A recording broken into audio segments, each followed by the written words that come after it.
So as I said, there were fundamentally two different systems. I'm going to argue that they're complex adaptive systems, right? A system, a complex adaptive system, is really a set of entities with links and relationships between them, such that if something comes into the system, there's some predictability about what goes out, right? In a new system, a new forming system, the predictability is relatively low. In a more established system, the predictability is relatively high. Systems actually exist to thrive, to survive. The system is an emergent property of the individuals in the systems, right?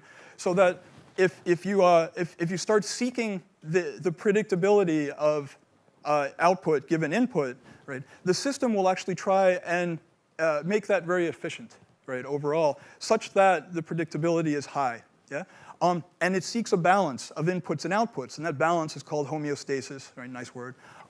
The system strives then to maintain that homeostasis. So anything that comes from the outside that tries to influence the performance of that system will be rejected, right? Because it'll unbalance the system.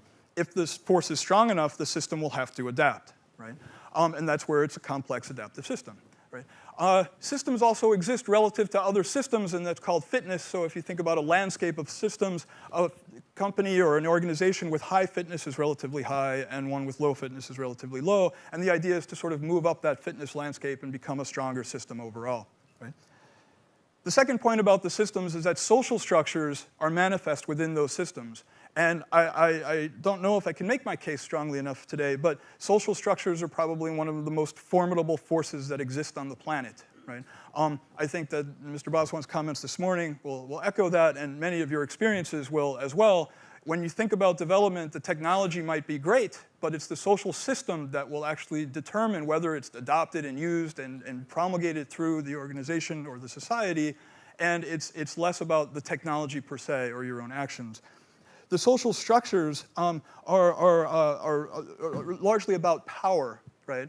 And this power relationships that people have. And so if I think about John Gage's comments this morning about energy per person, in terms of these kinds of complex adaptive systems, I might think about social power per person, right? And I haven't done the calculation because it was just this morning, but I'd wonder if there really is a correlation in the systems in hierarchy between social power per person and technology growth. I don't know if it's a correlation or if it's an asymptotic function where it's actually flattening out. It'd be an interesting thing to think about. But I think if we think about social power per person and understand that going forward, then we can start to understand how to influence these social systems for the adoption of technologies and practices that lead towards development. So I'd like to say a couple of points on the strength of the social systems. In the US themselves, just in the US, if you say healthcare reform, right, there's a barrier that goes up straight away. You can see it, right? The system responds very quickly and it's like, I don't know about this reform thing, right? Even though the individuals in the system will actually all talk about it and say, yeah, absolutely, we need healthcare reform more than anything, but the system responds. There's an emergent property in the system. The same thing happens if you say social security reform, right? Or if you say education reform, right? Anytime somebody tries to transform an entire system, the system's emergent properties will actually manifest themselves to prevent any degradation of the fitness, to strive to thrive and survive, right, on that fitness landscape. The system is strong. The social structure is strong, right? Finding ways to adapt those social structures, I think, is where a lot of innovation needs to move. It's where we're finding some needs to move, and I'll say a couple of words about that in a moment.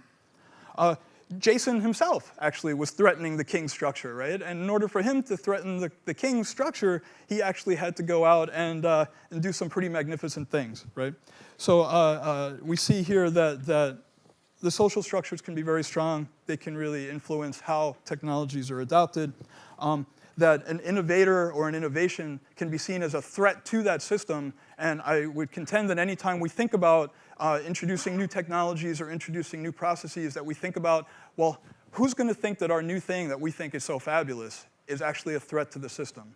Because I think it helps us to increase our probability of having a successful innovation overall.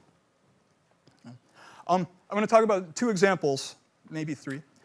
Just to make this point, but others have made the point already today, so I won't belabor. One is Tamil.com, THAMEL.com. It's the the sort of the touristy zone, I guess, in Kathmandu.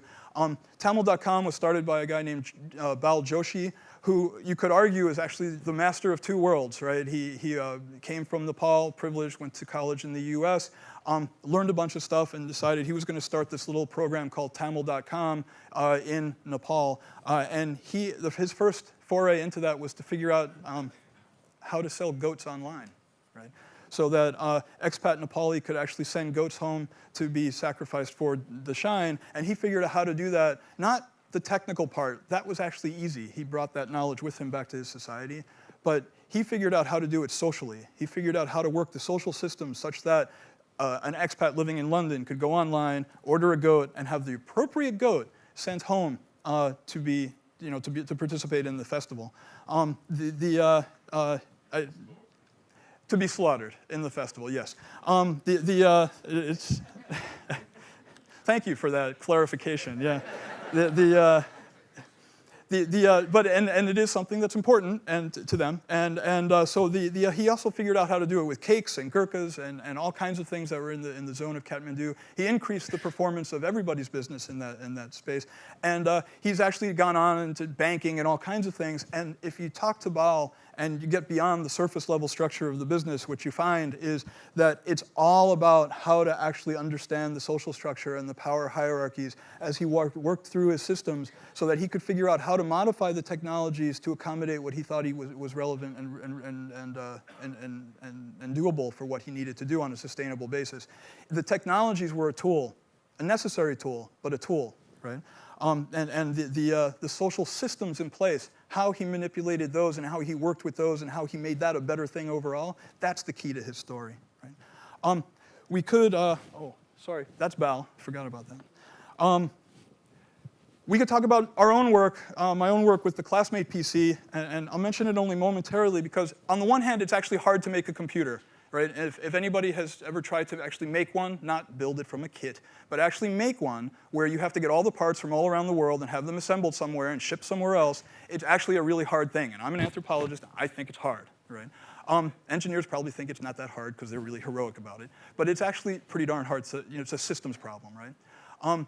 What's really hard, though, if you're thinking about a computer for education, is really thinking about the education systems that exist in different countries and districts around the world. That's the hard problem, right? It's distributing those computers, it's getting them used, it's getting the content done right, it's having the people, the administrators, the parents, the teachers, have the capacity to use them, but also buy into understanding how they can be used to achieve a better education experience on the whole, right? That's the hard part. That's a part that's actually the biggest part of the group that we have now trying to do this is about that and less about the technology side.